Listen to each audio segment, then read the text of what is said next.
Halo Sobat Pandawa, kembali lagi di segmen Tanya Dokter. Kali ini aku, Husen, masih bersama Dr. Dwi Martina, spesialis dermatologi dan venerologi, akan membahas kanker kulit. Jadi, sebelumnya nih, kita dok ya kan udah membahas polusi udara, terus paparan sinar matahari, dan dua-duanya pembahasannya mengkerucut atau menjadikan ada satu penyakit yang sangat berbahaya, itu kanker kulit nih dok.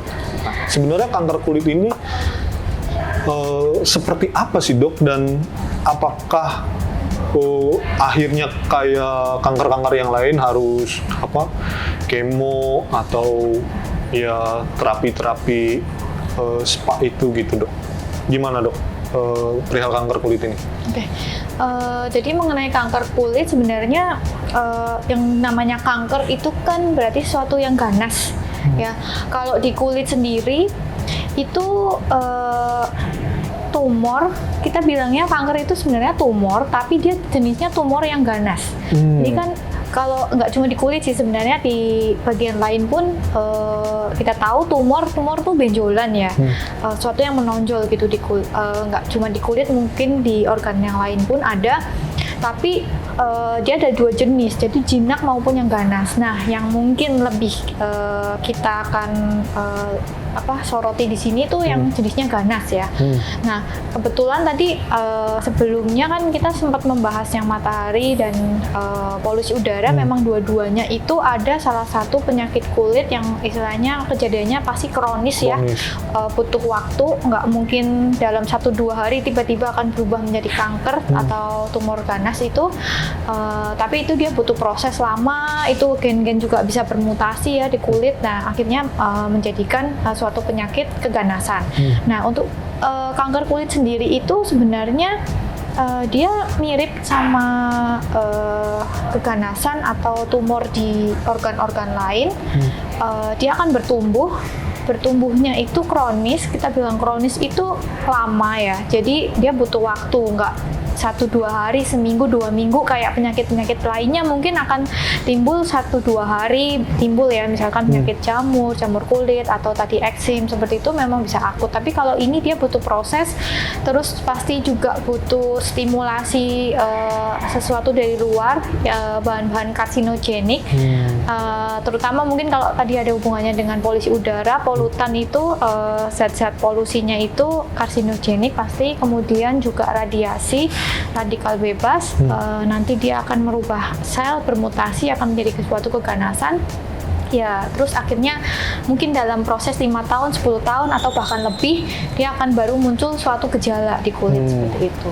Iya, jadi penyebab terjadinya kanker kulit itu tadi hal-hal seperti itu dok, dari ya matahari, dari karsinogenik dan lain-lain tadi itu.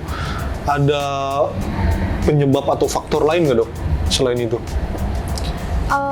Saya rasa paling besar itu ya bahan-bahan karsinogenik. Mungkin sebenarnya nggak cuma dari polusi udara, sesuatu bahan kimiawi mungkin kita yang kita konsumsi mungkin juga bisa ya. Bisa jadi kanker kulit dok?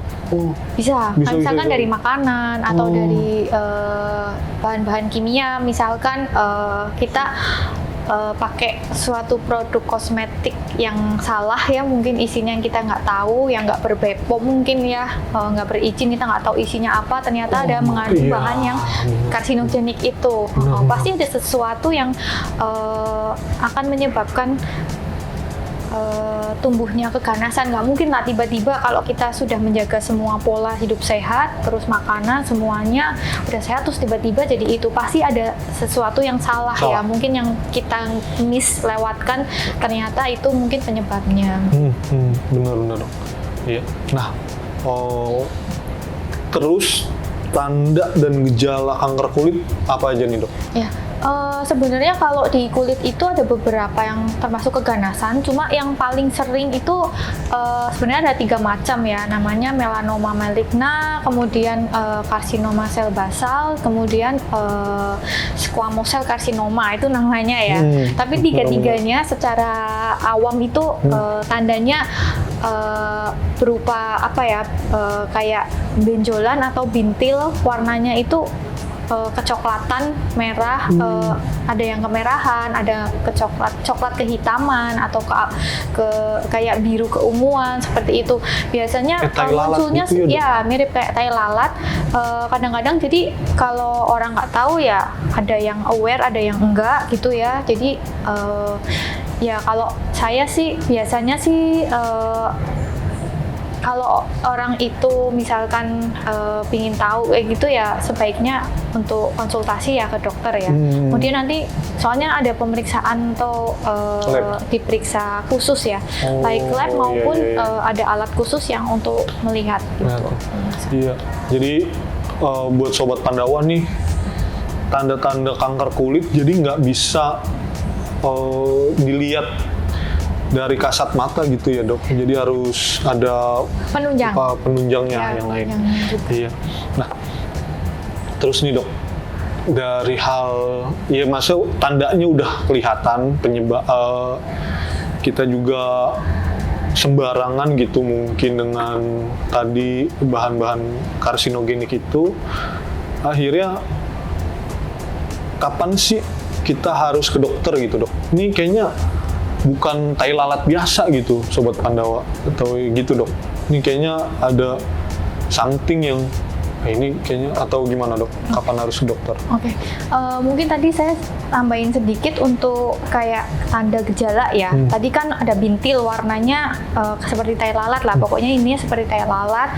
Terus mungkin pertumbuhannya agak cepat ya, maksudnya progresnya itu agak cepat, misalkan cepat membesar, kemudian mudah berdarah. Biasanya sih kalau untuk yang keganasan seperti itu dia mudah berdarah, terus progresnya cepat, tumbuhnya perkembangannya cepat, dan kemudian dia destruktif. Jadi kalau tai lalat biasa dia kan mungkin bertahun-tahun dari dulu segitu aja gitu ya. Tapi kalau yang ini tiba-tiba perkembangannya kok dalam misalnya tiba-tiba memang muncul dalam waktu misalkan 20 tahun kok baru muncul seperti tai lalat, tapi tai lalat itu segera membesar itu dalam waktu cepat. Misalkan dalam sebulan tiba-tiba dari mungkin sekian mili tiba-tiba langsung jadi 1 senti lebih kayak gitu. Kemudian juga lebih mudah berdarah, misalkan kegores sedikit ya, mungkin ya kesenggol sedikit mudah berdarah seperti itu. Nah itu udah harus langsung ke dokter tuh dok, ya, harus konsultasi. Kalau disarankan untuk ke dokter untuk diperiksa lebih lanjut, dan tadi saya bilang untuk secara kasat mata mungkin kita lihatnya sekilas mungkin memang mirip kayak tai lalat ya, tapi nanti ada pemeriksaan bantuan seperti seperti kamera, tapi bukan kamera, itu kamera khusus untuk lihat, itu namanya dermoskop. Nanti setelah kita dermoskop itu hanya pemeriksaan penunjang saja ya, jadi itu juga nggak menentukan sebenarnya, cuma lebih istilahnya kalau kita presentasikan dengan tambahan alat bantu dermoskop itu kita misalkan lebih yakin ya, dokter lebih yakin 70% nih ke arah keganasan. Tapi itu tetap harus ada namanya pemeriksaan lab, yaitu lab patologi anatomi ya, namanya biopsi, diambil jaringannya untuk dipastikan itu jenis ganas atau enggak. Nah, jadi sobat Pandawa nggak bisa cek langsung dengan mata telanjang mengenai kanker kulit. Sobat Pandawa harus berkonsultasi dengan dokter spesialis kulit dan kelamin. Tapi jangan takut, karena di klinik utama Pandawa udah ada dokter spesialis kulit kelamin. Jadi teman-teman bisa langsung konsultasi dan reservasi di klinik utama Pandawa. Nah itu aja Dr. Dwi Martina, spesialis dermatologi dan venerologi.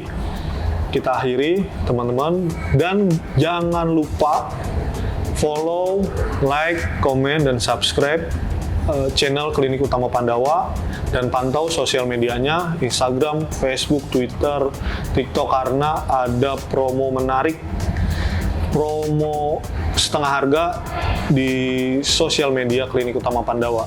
Itu aja dari aku, Usen, dan bersama Dr. Dwi Martina. See you!